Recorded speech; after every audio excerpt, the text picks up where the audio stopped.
Hello everyone, I'm Michael and welcome to Reading at Home. Have you ever thought about your favourite animal? Is it a cow? Or maybe it's a chicken? Or a trusty dog? Or maybe your favourite animal is a fluffy white sheep? That gives me an idea.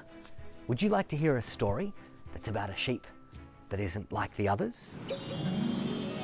Reading at Home. Our first story today is called Annabel's Dance. It's written by Diane Jackson Hill and illustrated by Lois Bury. Make sure you've settled in and are comfortable for the story. Here we go. A mob of sheep lived on a farm high in the mountains. They were the colour of whipped cream and their wool grew in neat, tight crinkles. And then there was Annabel! Her crinkles had uncrinkled long ago, and she was more the colour of mud puddle. No matter how hard she tried, Annabel just wasn't one of the mob. Hazy Maisie, oops-a-daisy, wriggle your ears but don't go crazy, Annabel chanted when she felt alone. Her legs would dart every which way, and she'd flip head over heels. The sheep grumped at her wriggling and jiggling. If she tried to stand inside the huddle to keep warm, they shuffled her to the outside. Grass prickled Annabel's soft pink tongue. The others teased her for being picky with her food. They scolded her for missing the lineup when she hid from Farmer Shanks at shearing time. The racket, the roundup, hurt her ears. Annabel discovered many different ways to hide. She'd lay still with her legs squished beneath her and pretend to be a rock. Sometimes she was a bristly bush or even a wispy cloud. Hazy Maisie, oops-a-daisy, wriggle your ears but don't go crazy, she'd whisper when she tried to be brave.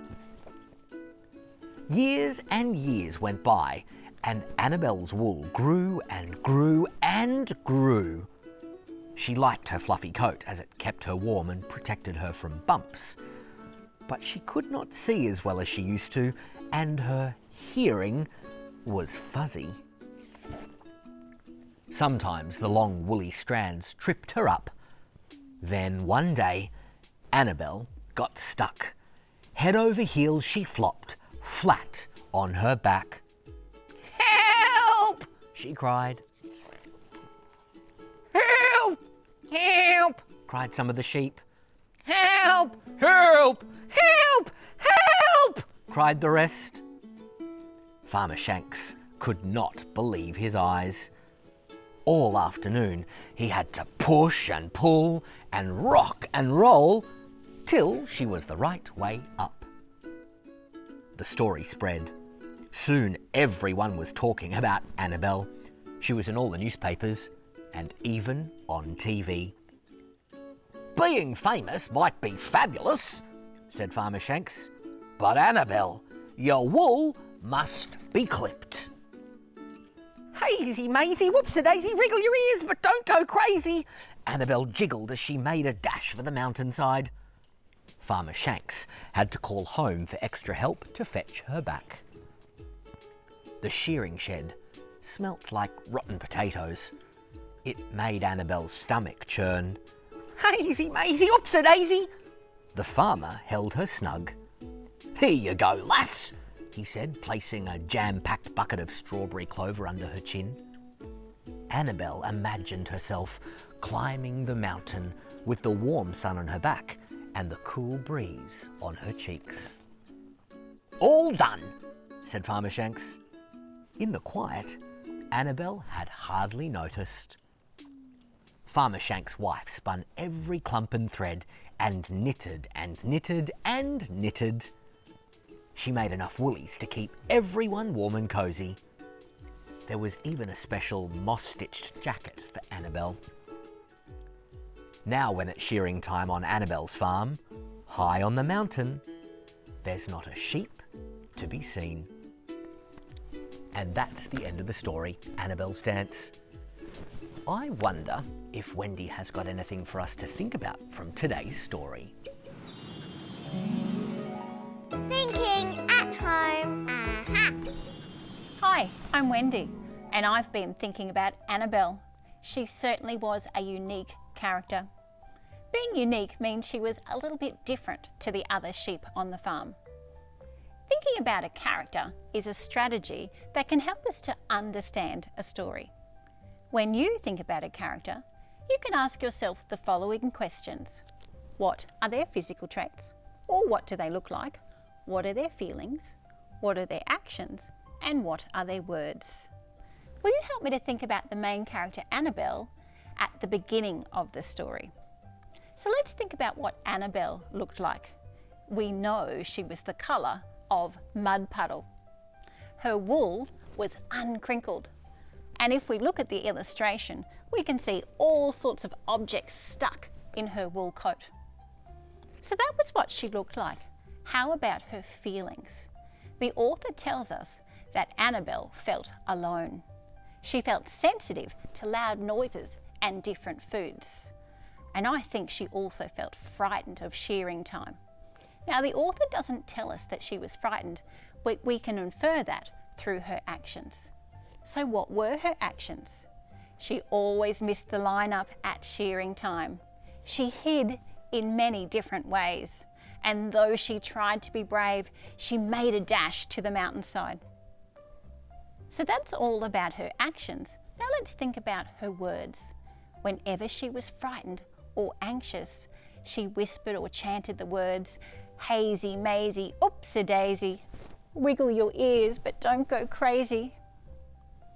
So we can think about Annabel's character, what she looked like, her feelings, her actions and her words to help us understand how Annabel found herself at the end of the story with the problem.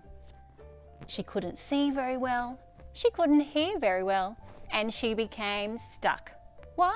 Because her woolly coat had grown so long. Annabel was certainly a special and unique character. I wonder, do you have a favourite character in your stories at home?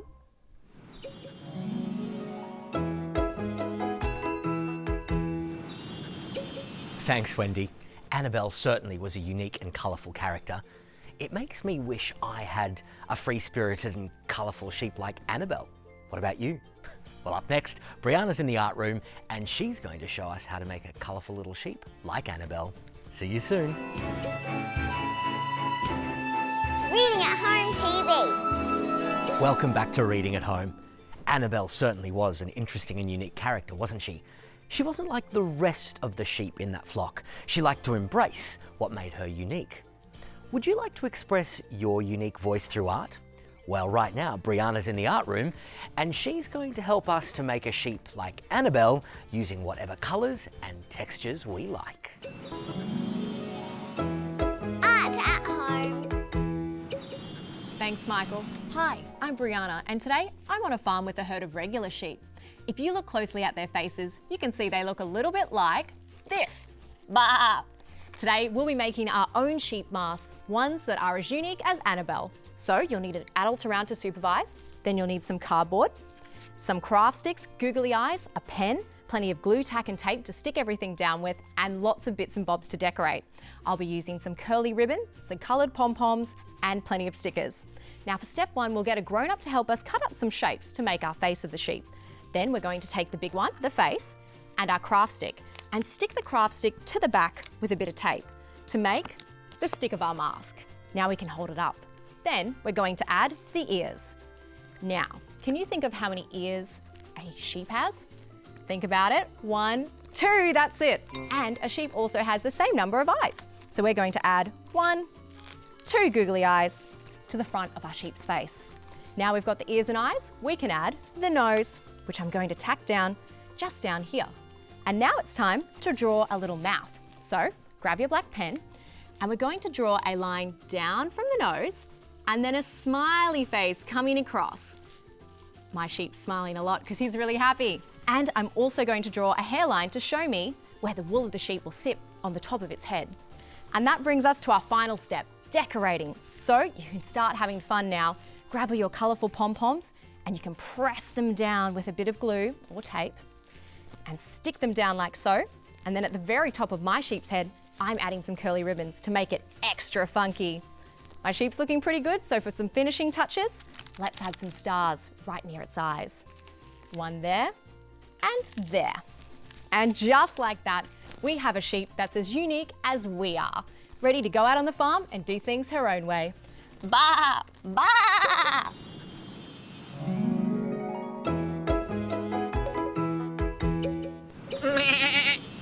Thanks, Briana. Are you going to make your own little Annabel at your house? It's been great hearing stories about animals, but I'd like to hear a new story. Maybe a story about where animals live, like on a farm. Up next, we're going to hear a story all about an Australian farm. We'll see you soon. Reading at Home TV. Oh, welcome back to Reading at Home. I was just pretending to be a farmer. Farming can be tough in Australia, especially when the weather isn't going your way. Our next story is about a family who work on a farm, and they came up against some pretty tough conditions, but they never give up. Reading at Home. Hello again. Today's story is called Dad's Wishing the Rain Would Come. It's written by Martine Miller and illustrated by Fiona Lebbings. Are you all comfortable and ready to listen? Let's get started. When we wake up in the morning, we know there is lots of work to be done on the farm. Dad's wishing the rain would come. We put on our worn-out work boots and dusty old hats. Mum gives us a kiss as we head out the door. Our boots stir up the dust as we make our way to the ute.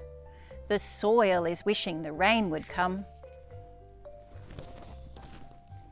Our first job is to set up the pump and collect the last of the muddy water from the dam. We fill the troughs for the cattle to drink. They solemnly walk single file across the paddock.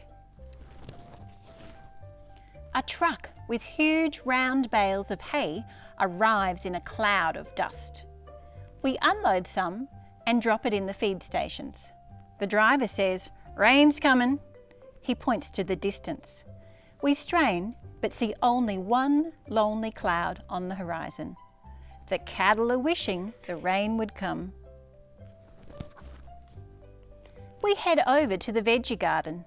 Mum's turning the cracked, crunchy soil and collecting the few remaining veggies for dinner. Dad waters the thirsty ground as I collect the eggs from the chooks. They are scratching around in the dirt and bathing in dust. I spy 2 clouds on the horizon. The chooks are wishing the rain would come. We eat our lunch under the shade of the big gum tree. Kookaburras and galahs call for rain above us. The birds are wishing the rain would come. After lunch, Mum helps us to check and mend a broken fence line. It's hard, hot work. The wire glistens in the sunlight. Through sweat-filled eyes, I see 3 clouds on the horizon. I'm wishing the rain would come. Dad and I muster the cattle back home. A willy-willy wind runs through the paddock. We get back to the homestead at dusk as Mum's shaking the dust from the clean sheets. She says, "Clouds are brewing." We can see 4 big grey clouds on the horizon. Mum's wishing the rain would come. We eat dinner quietly after the hard day's work. Mum's wishing the rain would come. Dad's wishing the rain would come. I'm wishing the rain would come. Plip, plip, plop, plip, plip, plop, plop. It starts softly, then comes in crazy, chaotic drips on the old tin roof. We rush out the door as the sky goes kaboom. Dad's crying, Mum's laughing. The rain has come, I yell.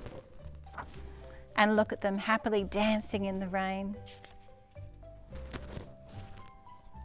When we wake up in the morning, we know there is still lots of work to be done on the farm. But today, we're planting the veggie garden with new seed. Dad's whistling, Mum's singing. The dams are bulging and the dust has settled. After a few days, the chooks are happily pecking at fresh tufts of grass. The cows are watching the grass grow over the paddocks, kissed by the rain. And Dad smiles. The rain has come. And that's the end of the story. I wonder if there are some lessons we can think about from today's story. Thinking at home. Aha! Have you ever been on a farm? The family in today's story lived and worked on a farm. Did you notice how the farm changed after the rain came? Let's look at this picture at the beginning of the story.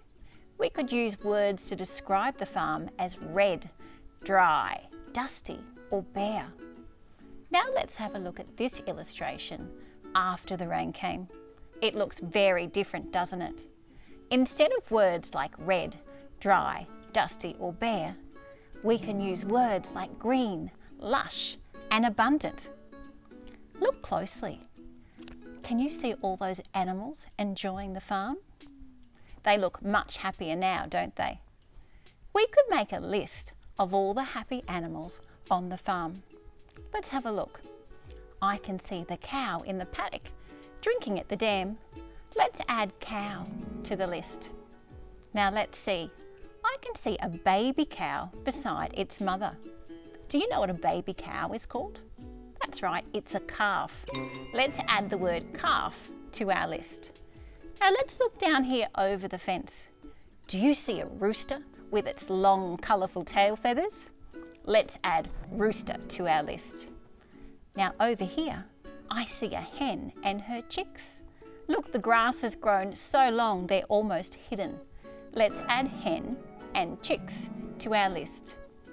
Now, do you see some tiny creatures enjoying the farm as well? I do. I see a frog, a butterfly, and a dragonfly. Let's add them to our list. There's a lot of words on my list now. Will you help me to read all of those words? Ready?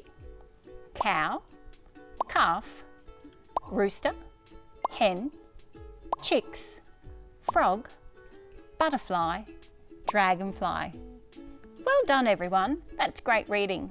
I'm going to use this list to draw a picture and label it. Maybe next time you read, you could make your own list and even draw some pictures to go along with it.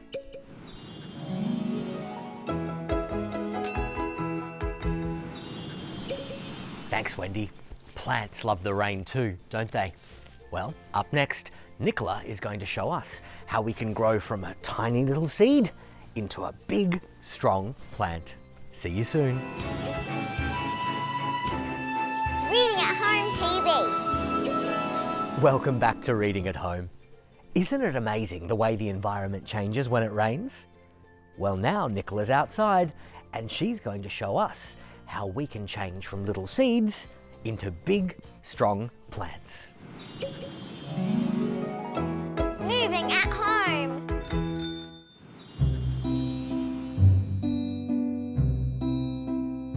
Hi everyone, my name's Nicola. What a great story. Did you love hearing about the seeds, the plants and the trees that grew after the rain? Before we start today, can you check that you have enough space around you to be safe? Let's let the rain fall from the sky. Take a big stretch up to the sky. Pitter-patter your fingers all the way down to the ground like the rain is falling. And let's stand up again, stretch. Pitter-patter your rain all the way down to the earth. One more time, stretch up and take a big breath in. Pitter-patter, rain is falling all the way down to the ground. On the ground there are some seeds. Let's make our body into a tiny little seed. Crouch down and then fold right up to make your body as small as it can be. When the seeds have rain fall onto them, they become seedlings. Come back to your seed shape and then grow up into a seedling, a little tree. Come back to your seed. After the seedling becomes a taller tree, come down into your seed, grow up into your seedling, step 1 foot forward, then the other foot, come up into a taller tree, and then grow your branches, stand up straight. See if you can balance on one leg. Let's try that all together. Come back down into your seed shape. Make your body as small as it can be. The rain is falling on the seed. Come up to a seedling. Then grow a little bit taller. All the way up to a tree. Well done, everyone. See you next time.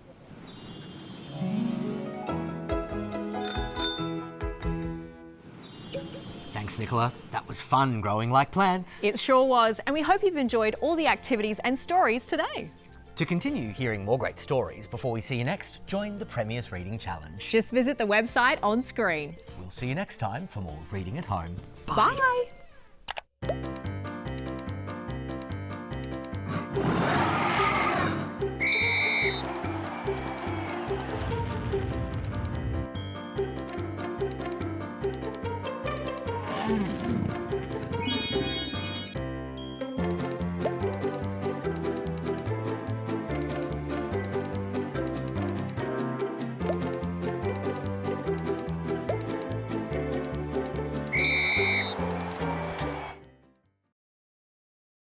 Authorised by the Queensland Government, Brisbane.